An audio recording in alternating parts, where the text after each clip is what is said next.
It was the morning before their coronation. Aslan had already spoken with Edmund and the girls individually, speaking words that only they would know. Now the great lion came to Peter, and the two walked along the shore near Kaarfast. There was a moment's quiet before Aslan spoke, a quiet that both comforted and unnerved Peter. What do you love most, Peter? The lion did not have to wait long for an answer. There was no doubt in Peter's mind. My family. Aslan smiled, but his eyes were sad. It is well that you love them, but you are now to be High King. With that title comes a duty. You must protect Narnia and her people above all else. I will, Aslan. And he would. Already he loved Narnia more than he thought possible. And are you willing to give up your family for this duty I have called you to? What do you mean? You are High King. There will come a time when you are called to put Narnia above that which you love most. Will you follow your duty, my son? Peter was at a loss. Give up his family? He could barely even conceive of the notion of losing them.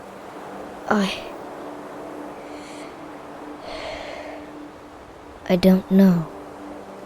The great lion's gaze was indecipherable. You will know when the time comes. Peter, 21 years old and High King of Narnia, swore as he stumbled. The limp, unconscious body he carried slipped from his grasp and nearly crashed into the dust before Peter grabbed him tightly. Sorry, Ed. It was no mean feat to half carry, half drag an unconscious 18-year-old through the rocky hills of South Narnia. It's better than before, at least, Peter thought to himself, wincing at the memory of the too long time they had walked before Edmund lost consciousness. The younger king had tried to help in the escape, but the pain from his wound was unbearable. One of the chimerae had managed to slice its claw through Edmund's left calf, down into the bone, even as the goat head broke several of his ribs. It made walking hellish, even with the tranquilizing poison that laced the wound and hindered his movements. Peter knew they had only escaped the surprise attack due to the sacrificial heroics of their guard. Being as they were on a routine visit to Archenland, the two kings had been unarmed and unarmored. Their only chance at survival in the face of a fierce band of chimerae was retreat, and the guard had given them that chance. Now, they were only slightly ahead of the chimerae army. Peter could hear the distant roars behind them on the path that led them straight to the town of Nighthall. The High King's face went grim at the thought. Nighthall had a nearby garrison, but depended mostly on its militia. They would be in the fields, hunting in the woods. The town would be open and unprepared for an attack, helpless before the chimerae. Warned, the militia could hold the monsters off until the garrison arrived. As it was, though, the town would be defenseless. They would be slaughtered. There were over 1,000 Narnians in Nighthall. Almost half of them were children. Peter bit back a cry of utter frustration. He couldn't make it in time, not like this, not while he was struggling under the weight of his fully grown brother. The chimerae would overtake them soon, torment and murder them before continuing unopposed to Nighthall.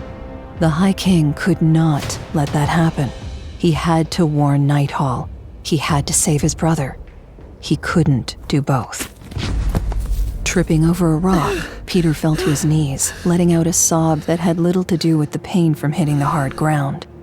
Clutching Edmund, he struggled to stand and continue. He only had two options. He could turn east. The chimerae would not be able to reach them before they could cross Glasswater Creek, and the one weakness those monsters had was that they could not swim. Edmund would be safe. Peter could get him to Kaarfast and Lucy's cordial, but Nighthall would fall. The Narnians would be murdered and devoured, and it was likely that other towns would also fall before Narnia's army could reach them. Or he could leave Edmund behind. Peter's eyes burned at the thought. He could leave Edmund on the path and run to Nighthall, giving the town time to prepare and defend itself. Leave Edmund. leave his brother to be tortured, killed, his body eaten by the vicious Chimerae. There would be no time for rescue. The Chimerae would be on him too soon, but Edmund would suffer and die, and Peter would be responsible.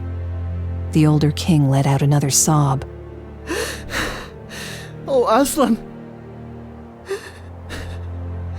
I can't do it! I can't choose between my brother and my people! He had to. He had to choose. Family or duty. Edmund or Narnia.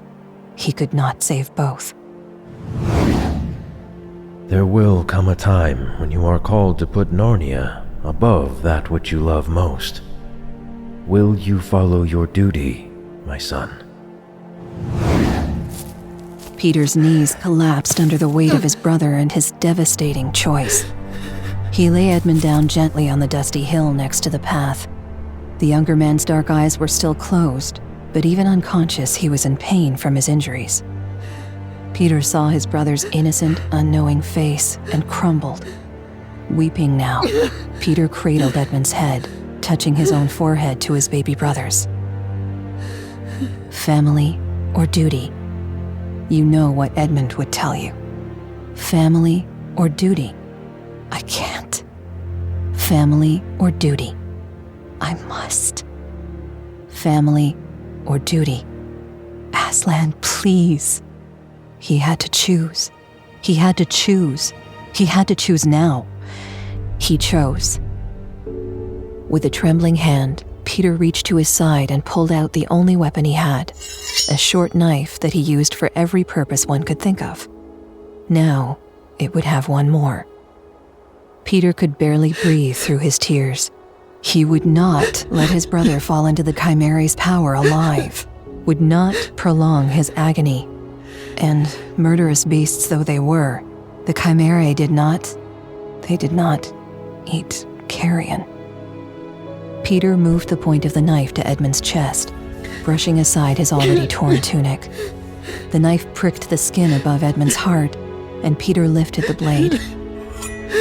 I'm sorry. I love you. I'm sorry. He let out a strangled, heartbroken cry as the knife seemed to slice through air on its own, only to have his hand firmly but gently brushed aside by a soft paw. The knife fell into the dust above Edmund's head, clean of any condemning blood. Peter blinked through his tears and looked up. Standing across from him on the other side of his brother's body was the greatest sight Peter could ever have imagined. Aslan. The great lion's eyes were tender as they gazed on Peter's reddened, tear-streaked face. Peter. Peter stared at the lion, numb with shock and confusion. Here I am, Aslan. Do not despair. You have shown yourself willing to fulfill the duty I have given you. It is well done. Peter looked down at Edmund, whose chest rose and fell with pain-filled breaths.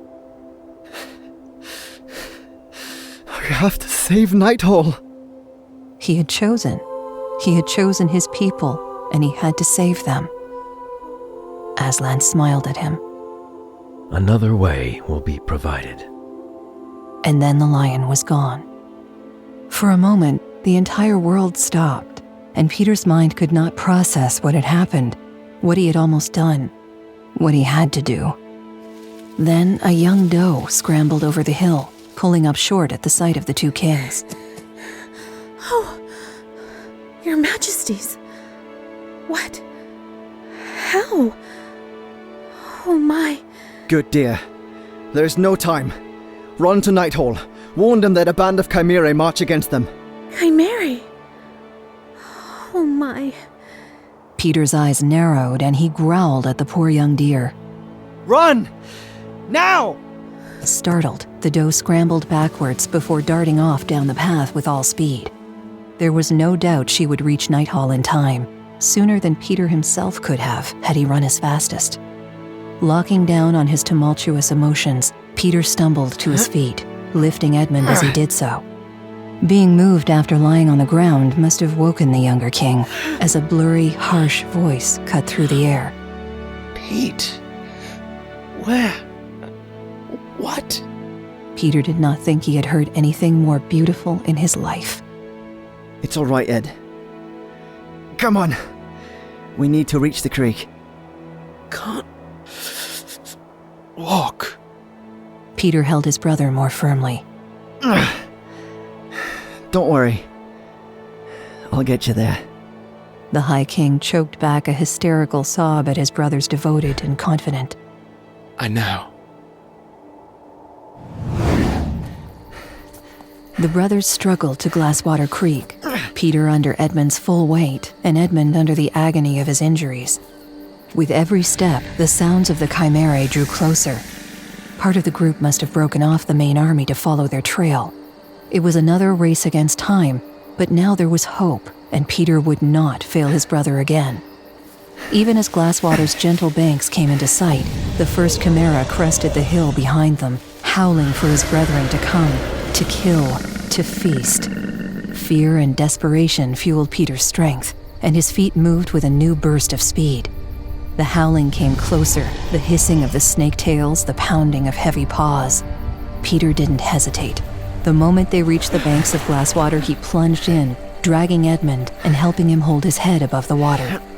Thankfully, the current was not too swift this late in the summer, and the lift of the water made carrying Edmund all the easier. Still, Peter was panting for breath as he yanked Edmund up the opposing bank. The two brothers collapsed next to each other on the shore, Edmund on his back, and Peter with his face almost planted in the sand. After a moment, Peter sat up on his knees and looked back over the river at the thwarted Chimerae, who snarled and hissed at their out-of-reach prey. He looked down at Edmund, who lay beside him, unconscious again, but his breathing was steady, if ragged. He knew that by now, the doe would have reached Nighthall, and the town would be saved. They were all safe. Nighthall, the doe, Peter himself, his brother. They were safe. They were alive. Alive. Peter felt that he was completely justified at that moment in emptying the contents of his stomach on the ground next to him.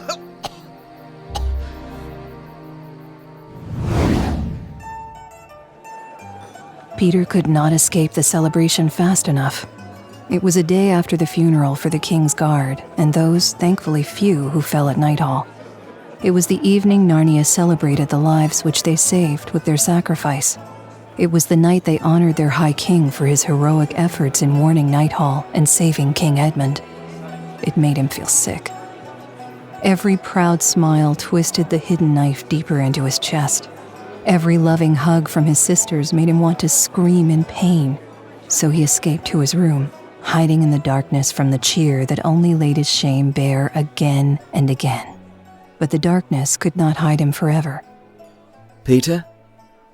The High King stiffened as his brother slipped into the room, closing the door behind him. He saw Edmund frown in the moonlight. You need some light in here. The dark-haired king did not wait for an answer, instead just heading over to the nearest lamp and lighting it, so that the room filled with a steady glow. There. Much better. You should be in bed, Edmund. Lucy's cordial had healed Edmund's leg and ribs, but it did not work as well on poisons, so Edmund had remained sluggish and tired easily as he healed. Always one to worry and mother, Susan adamantly insisted that he went to bed early and slept in late. There was little use arguing with Susan, which was why Peter was surprised to see Edmund up and about. Edmund gave him a look that Peter could not quite interpret. If I were in bed, you would just sit here wallowing in the dark and avoiding me, as you have been since we got back to the care. Peter looked away from Edmund, confirming his words. Edmund, to his surprise, did not continue in that vein, but changed the subject. Captain Marinus came up to talk to me today. Marinus was the fawn in charge of leading a contingent to sweep the area of the attack, making sure no Chimerae were left. What did he say? They did not find any evidence suggesting that any of the Chimera survived. And he gave me this. Peter froze as Edmund pulled out his knife. The knife. Edmund did not seem to notice his brother's reaction. He said he found it on the path to Nighthall, where Lenlia, the doe, found us. Edmund proffered the handle to him, as he had done so with many knives over the years. It was such a normal motion that Peter had the hilt in his hand before he realized that the blade was pointing at Edmund's chest. Edmund's chest, just like it had before, and he let it slip from his fingers just as the younger king let go. The knife clattered to the hard floor, the sound a mocking jeer. Eyes narrowing, Edmund looked from the fallen knife to his pale-faced brother. All right, Peter. What's wrong? Peter struggled not to show any of the emotion raging in him. Nothing is wrong, except for the fact that you should be sleeping, not standing in my room. Go to bed, Edmund. Of course, Edmund would do nothing of the sort. He folded his arms across his chest. Don't change the subject. I'm not leaving you. Unknowingly, his words hit Peter like an arrow in his heart. You should. Edmund frowned and let his arms fall to his side, and he moved closer towards Peter. Why? Peter stepped to the side, not willing to let Edmund near him. You aren't safe. I'm in Kaarfast. It's probably the safest place in Narnia, Edmund said, his mouth quirking in a smile, as if his brother was making a joke, though the smile was forced and wary. The older king shook his head. You aren't safe near me. I trust you with my life, Peter. Always. Always? You would always trust me. Would you trust me if I got you killed? Would you trust me if I couldn't find a way to save you? Would you still trust me if I held a knife to your chest and drove it in and killed you? I already did. Peter felt the blood leave his face, and his voice was hoarse with shock and fear. What? Edmund gently grasped Peter's arms, giving weight to his words. I was awake, Peter. He didn't have to explain further. The meaning was clear. Edmund hadn't been unconscious. He had been fully aware when Peter had lifted the blade to kill him, to murder him. How long? Peter was beginning to shake as he struggled to contain his emotions. How much did Edmund know? How long was he awake? How long? His own words came out of Edmund's mouth in answer. I can't choose between my brother and my people. Peter's knees gave out, causing both kings to crash to the floor as Edmund fell off balance trying to hold him up. The tears in Peter's eyes began escaping, and he tried to pull away from his brother. Why? Why didn't you tell me? Why didn't you speak? How can you? Edmund just pulled Peter closer in his embrace. If you had known, you would have hesitated to choose. We would have just wasted time arguing. We would have been overtaken, and we, and those in Nighthall, would have died at the hands of the Chimerae. I was going to kill you. Peter clutched at Edmund's tunic, trying to understand. I held the knife over your heart and I was going to kill you. How can you forgive me that? The younger king brushed a hand through Peter's blonde hair. Because you were following the duty that Aslan gave you. Because in doing so your own life would be spared. I can only be thankful I was allowed to fulfill my own duty, if only by feigning unconsciousness. Confused, Peter pulled back to look at his brother. Your own? Edmund smiled and gently pulled Peter's forehead to meet his, in a conscious recollection of that terrible moment on the path to Nighthall.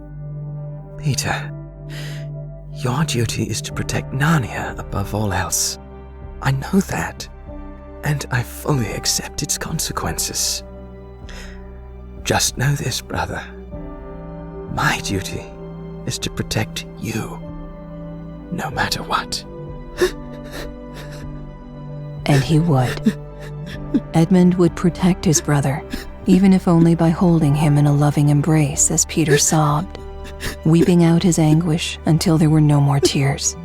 He would protect Peter from his guilt and bring joy back to his eyes, because by Aslan's merciful provision, Edmund lived.